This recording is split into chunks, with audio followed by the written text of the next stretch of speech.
My stalker came back. After months of silence, I thought he was gone for good. But the real shock wasn't seeing him outside my window again. It was realizing my husband wouldn't lift a finger to protect me. And that choice changed everything. I'm 38 years old, living in a quiet suburban neighborhood where nothing dramatic is supposed to happen. I work part-time from home, run errands, and try to keep life steady for my family. My husband and I have been married for over a decade. We don't always get along, but I believed we were a team, that if life ever turned dangerous, he'd be the one standing in front of me. That illusion shattered the moment I realized my stalker had come back. And worse, the one person I trusted most chose to look the other way. This isn't just a story about a man following me. It's about betrayal in its rawest form. When the person you count on to defend you refuses to move a single step. Stay with me, because what started as a shadow outside my house became the clearest lesson of my life. It began quietly. Too quietly. One evening I noticed a cigarette butt on the porch. We don't smoke. A few days later, muddy footprints near the back door. My stomach twisted, but I brushed it off. Then came the buzzing calls, always late, always hanging up as soon as I answered. That sick rhythm was burned into my memory. Months ago, before the silence, my stalker used to do the same thing. Same pause, same click. My chest tightened. He was back. I told my husband. We were in the kitchen, the smell of coffee still lingering. He's back, I whispered. He didn't even look up from his phone. It's probably kids messing around. Don't start with this again. The dismissal stung. I wasn't paranoid, I knew. The next night, locking up, I caught it. The faintest figure beyond the streetlight. Not close, not far, just watching. My breath hitched. I called my husband over. He sighed, glanced, shrugged. Nothing there. You need to relax. That's when the battle shifted. It wasn't just me versus a stalker anymore. It was me versus disbelief. The following morning, a scrap of paper waited by the trash bin. Folded twice, ink pressed deep. Still here. My hands shook as I unfolded it. My husband skimmed the note, tossed it aside. It's nothing. Just ignore it. That's when I realized. The stalker wanted me afraid, but my husband's indifference cut deeper. That night, as I tried to sleep, I heard it. The crunch of gravel outside the window. Slow. Deliberate. Like someone wanted me to know. This was only the beginning. I wanted to believe it was all in my head. That maybe the cigarette, the footprints, the note, somehow they weren't connected. But denial has a way of shattering the moment reality looks you in the eye. The next week, the phone calls got bolder.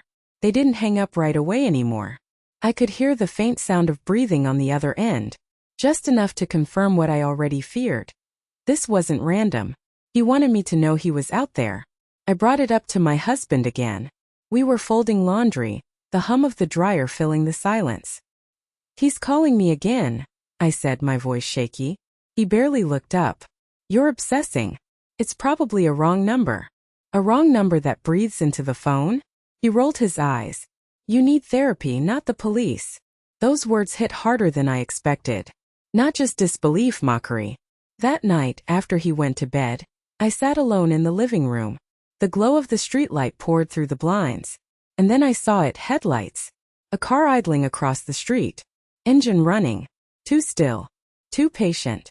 I pulled the curtain back slowly, heart hammering. The driver's silhouette was barely visible, but I felt his stare. My mouth went dry. I wanted to scream for my husband, but what good would it do? He'd say I was imagining things.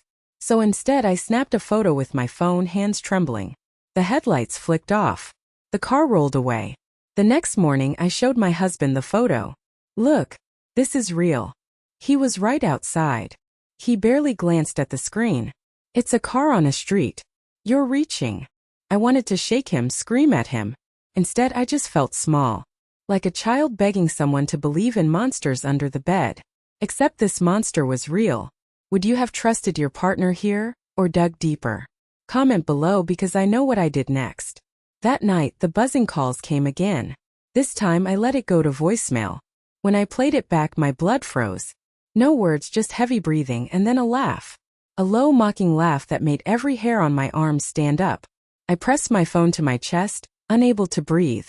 My husband came into the room, saw my face, and asked, "What now?" Played it for him. He listened for 2 seconds, shrugged and said, "Could be anyone. Don't feed into it." Then he walked away. The walls of my own home felt less safe than the street outside. Later that night, as I passed by the window, I froze. Parked just beyond the streetlight, half hidden in shadow, was the same car. And this time, I swear, the driver raised his hand and waved. The wave came when I least expected it. It was late, close to midnight. I was in the kitchen rinsing dishes, the hum of the fridge masking the silence. Then came the sound, a dull thud outside near the trash bins. My heart leapt into my throat. I moved to the window, pulled the curtain just an inch. He was there. Not a shadow this time. A man standing by the side gate, hoodie pulled low. Too still, too deliberate. I gasped. "He's here," I whispered, loud enough for my husband in the living room to hear. He didn't even get up. Probably a neighbor. "Don't start." The anger mixed with fear, choking me. Neighbors don't stand in your yard at midnight. I didn't wait for him. I grabbed my phone and darted to the back door. My hands shook as I locked the deadbolt, then called out, "I'm calling the police." That made the man move. He turned his head slightly, enough for me to glimpse his face under the hood. Recognition hit like ice water. Same jawline, same eyes I'd seen months ago, my stalker. He stepped closer, then paused. For a moment it felt like a standoff, me clutching my phone, him standing just beyond the glass, breathing slow and heavy. And then he smirked. The faintest twist of his mouth, as if to say, "You can't stop me." By the time the dispatcher picked up, he was gone. A shadow melting into the night. The police came 20 minutes later. Flashlights swept across the yard, voices low and casual. They asked a few questions, took my statement. My husband stood there the whole time, arms crossed, shaking his head like I was wasting everyone's time. When the officer finally turned to him, asking if he'd seen anything, my husband shrugged. "She gets nervous easily. Probably a raccoon."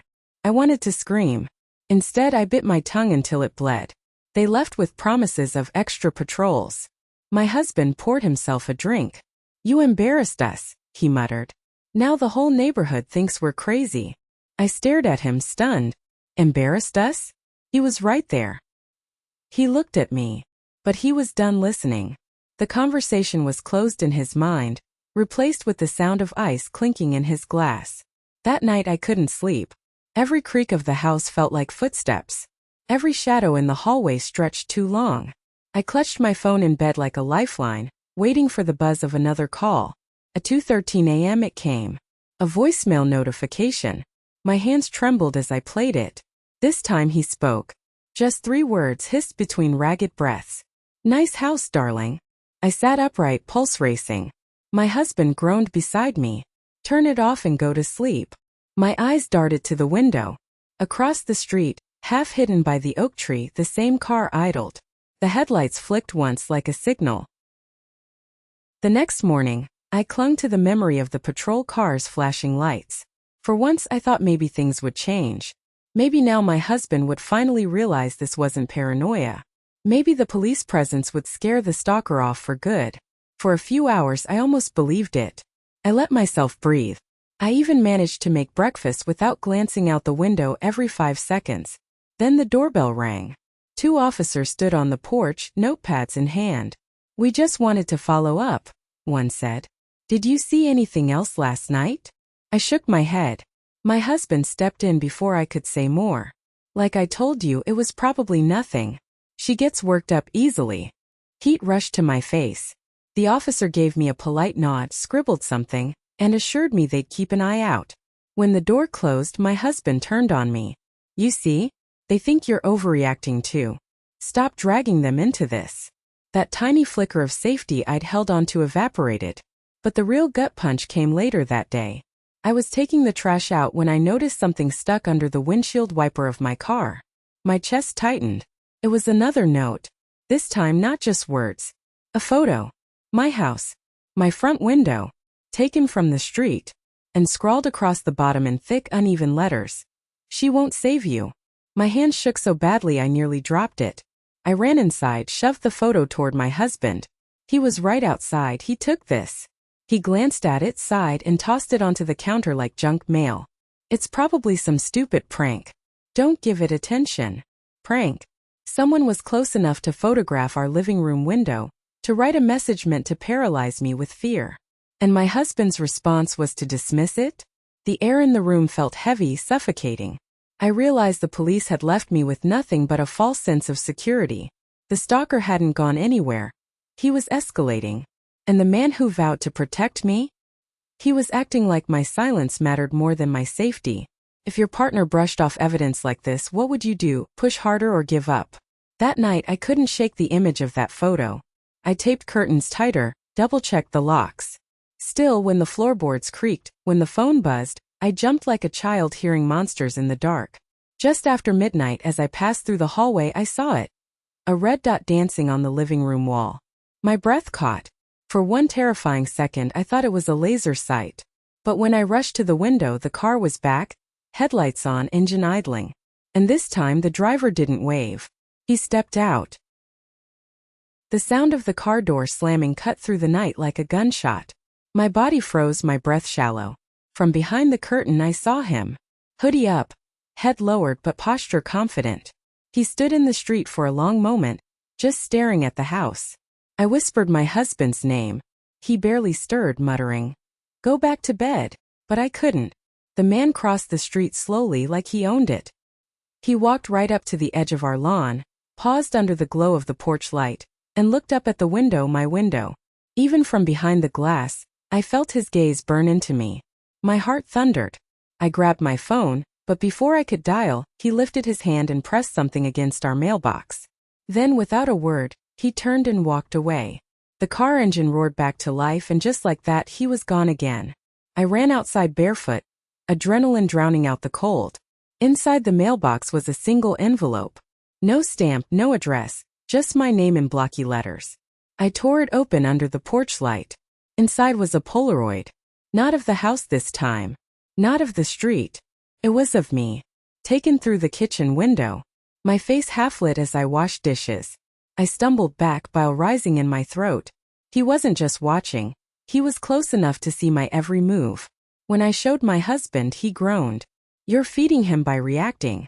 That's what he wants. Ignore it." Ignore it? Someone was photographing me in my own kitchen. And his advice was to ignore it? That night, sleep was impossible. Every creak of the floorboards sounded like footsteps.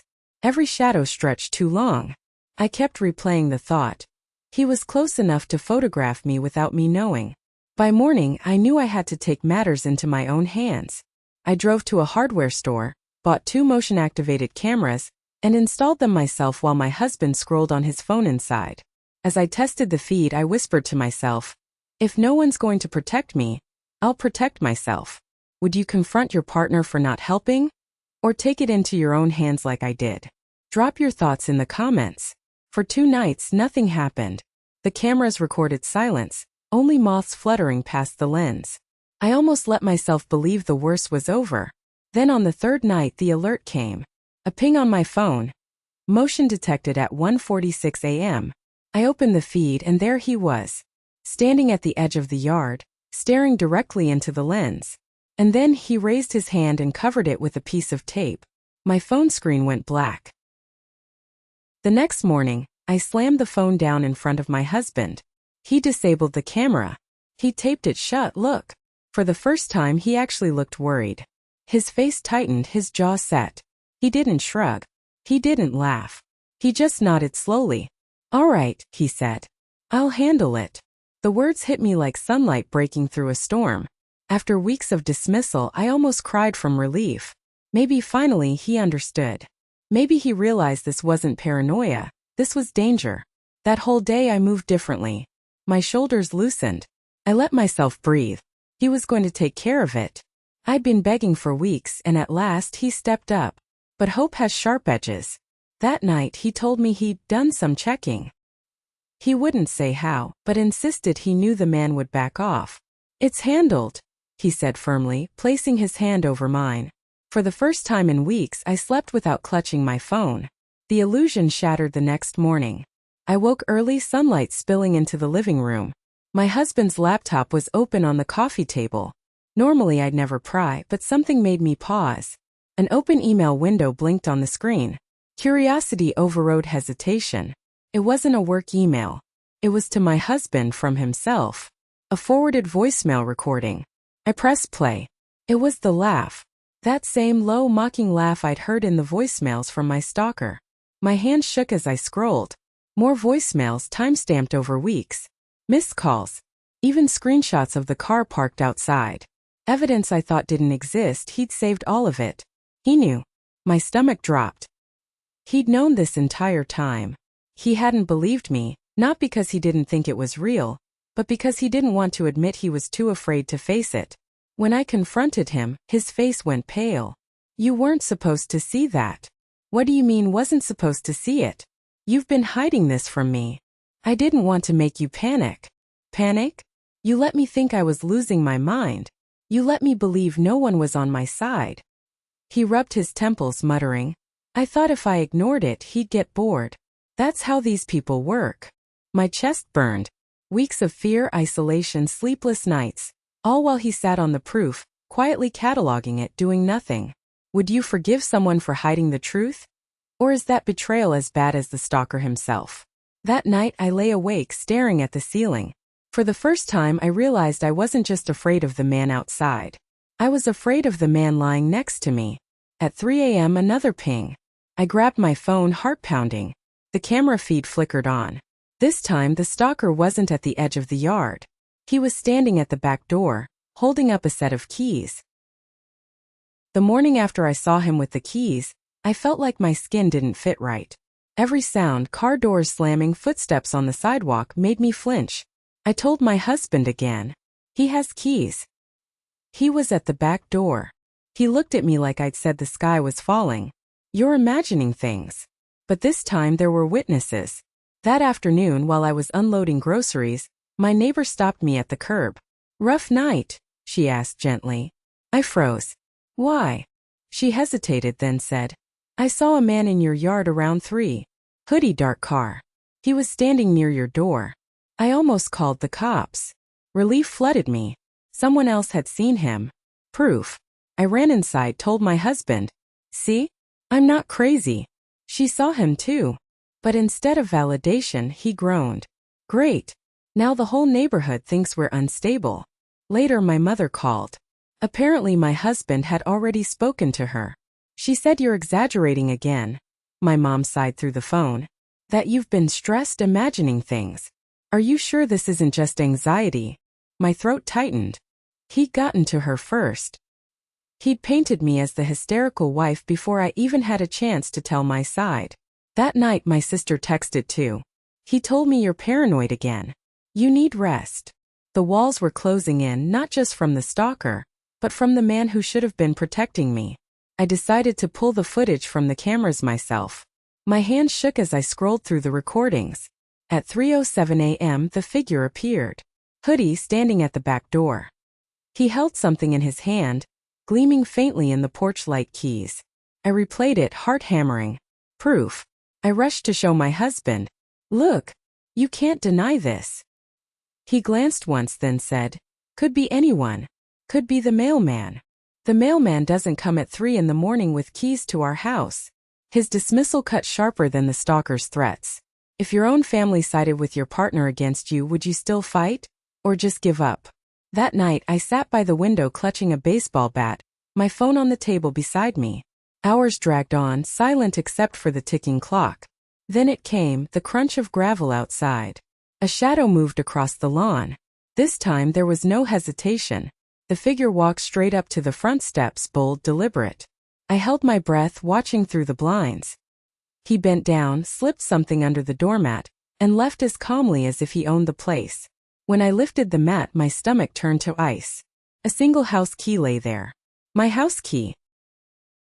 When I found the key under the mat, my blood went cold. I locked every door, checked every window twice. My hand shook so hard I could barely hold the phone when I called my mom. Please come over. Bring someone.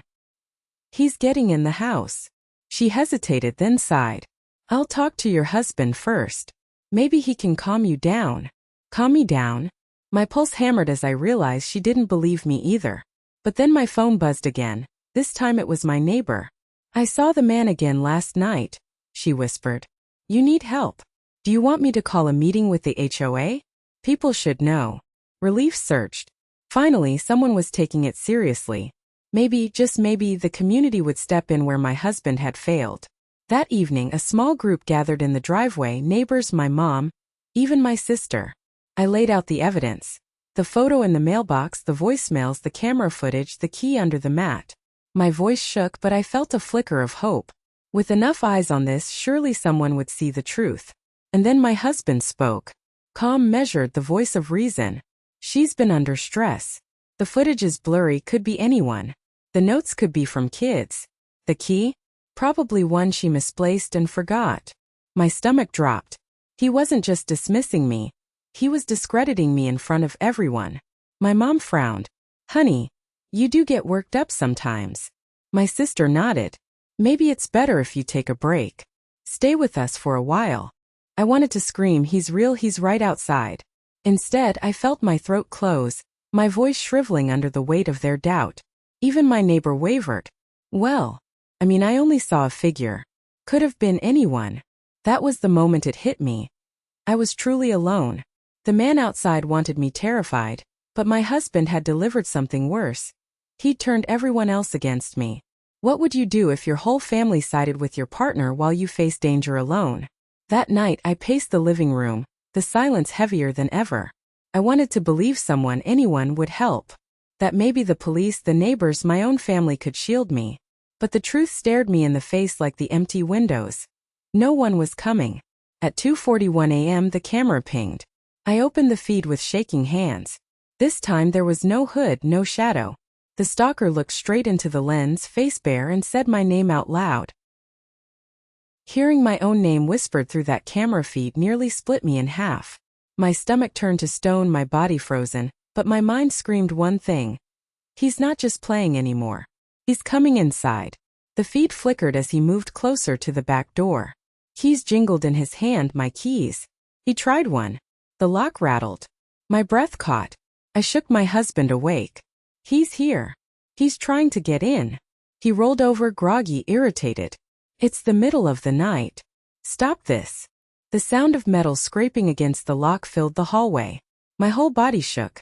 Listen. Do you hear that? He's opening the door. Finally, he sat up, but only to groan. Then call the cops if it makes you feel better. And with that, he turned his back, pulling the blanket over his head. I couldn't believe it. The man outside wanted to invade our home, and the man inside had already surrendered. My hands moved on their own. I grabbed the phone, dialed 911. My voice shook but stayed sharp. He's here. He has keys. He's trying to break in. Send someone now. The dispatcher kept me on the line. Stay inside. Stay safe. Officers are on their way. But safe? Safe had become a memory. The lock jiggled again, harder this time. Then a thud. The back door shuddered in its frame. He was testing it, pushing, almost daring the hinges to give. I grabbed the baseball bat I'd left by the wall and crept into the hallway, pulse hammering in my ears. The creak of footsteps on the porch boards made my heart stutter. Through the window I saw him. Close now. Eyes wild, face twisted in a grin. He slammed his hand against the glass once, twice, then leaned close enough that his breath fogged the pain. Open up, he whispered. The bat trembled in my grip. My husband still hadn't moved. He lay in bed like nothing was happening, like I was fighting this war alone. Sirens wailed in the distance, faint but growing. The stalker heard them too. His grin faltered. He backed away slowly, eyes never leaving mine. Then he sprinted for the car, tires screeching as he vanished into the night. I collapsed onto the floor, shaking so hard I thought my bones might rattle apart. Minutes later, flashing lights filled the driveway. Officers rushed in, checked the locks, the yard, the street. They asked questions, took notes. My husband sat at the table, arms folded, barely saying a word. When they finally left, he looked at me with tired annoyance. See? Nothing happened. You overreacted. I stared at him, stunned. The man who had just walked away from me in my worst moment, the man who left me to face terror alone, was now gaslighting me in my own kitchen. Engagement point: if the person who vowed to protect you abandoned you at the moment of truth, would you ever trust them again? My phone buzzed. A new voicemail. Hands shaking, I pressed play. The voice was calm, mocking. Next time, no sirens will save you. The morning after the break-in attempt, I sat at the kitchen table staring at the voicemail over and over. My hands were still trembling, but not from fear. This time it was fury. The police increased patrols, finally taking my case seriously after I played the recording. They traced the car, tracked down the man. Within days he was arrested. Just like that, the stalker was gone. But the danger hadn't left. Because the real betrayal wasn't out there in the street. It was sitting across from me, sipping coffee like nothing had happened. When the officers told me the stalker was in custody, I expected relief. What I felt instead was emptiness. My husband barely looked up. Good. Now maybe you'll calm down. Calm down? I had faced weeks of terror, sleepless nights, proof shoved in his face, and his only contribution was silence. Worse than silence. Dismissal, gaslighting, indifference. That night, when I confronted him, my voice cracked but my resolve didn't. You let me fight alone. You saw the evidence. You knew everything. And you left me there to fall apart while a man tried to get into our home. He shrugged. I didn't want drama. You blow things out of proportion. It was like being stabbed twice. Once by the stalker's threats, and once by the man who'd vowed to love and protect me. For the first time I saw it clearly. The stalker might be behind bars, but my husband's betrayal had already broken something permanent. I packed a bag. He didn't even stop me. Didn't ask where I was going. Just muttered, "You're being dramatic again." But I wasn't dramatic, I was done. Engagement point: if you were in my place, would you stay and forgive or leave and never look back? I drove to my sister's that night, the weight on my chest finally lifting. The house I'd once called home felt like a cage. But walking away from it felt like reclaiming air I hadn't breathed in months. The stalker had taken my safety. My husband had taken my trust. But I still had one thing left: my choice. And I chose to be free. Weeks later, I'd hear updates about the stalker's trial. But the bigger question, the one people kept asking me, was whether I'd ever return to my husband. The answer was already written in my silence. It's been months since the night I walked out with nothing but a bag and the weight of my decision. The stalker is still awaiting trial, and I've been told he won't see the outside of a cell for a very long time.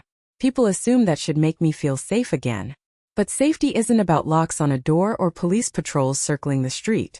Safety is knowing that the person beside you won't abandon you when you need them most. And that was gone long before the handcuffs ever closed on my stalker. I've thought a lot about those weeks, how every creak in the house felt like footsteps, how every shadow stretched into a threat. But the part that still keeps me up at night isn't his face at my window. It's my husband's back turned toward me while I begged for help. That silence was louder than the pounding on the door. Since then I've started rebuilding piece by piece. I'm staying with my sister, who finally admitted she believed me once she saw the police reports. Funny how evidence can shift people's loyalty, though the damage was already done. The truth is, I don't just blame my stalker. I blame the man I married for choosing his comfort over my survival. I've realized something important. Fear teaches you who you really are, and who the people around you really are. My stalker wanted me to live in terror, but it was my husband's betrayal that taught me the harsher lesson. Sometimes the enemy outside your door is easier to face than the one sleeping beside you. And me? I've changed. I'm no longer the woman who second-guessed every instinct, who begged for validation from someone determined not to give it. I learned to trust myself even when no one else would. Especially when no one else would. Would I ever forgive my husband? No. Because forgiveness is for people who make mistakes, not for people who deliberately close their eyes when you're screaming for help. So here's what I want to leave you with. Don't let anyone tell you your fear is paranoia, when your gut is screaming otherwise. Don't let someone's comfort cost you your safety. And above all, don't mistake silence for love. What would you have done in my place? Would you have stayed and tried to rebuild, or walked away for good like I did? Because if there's one thing I've learned, it's this. Sometimes survival isn't about defeating the monster outside. It's about walking away from the person who let the monster in.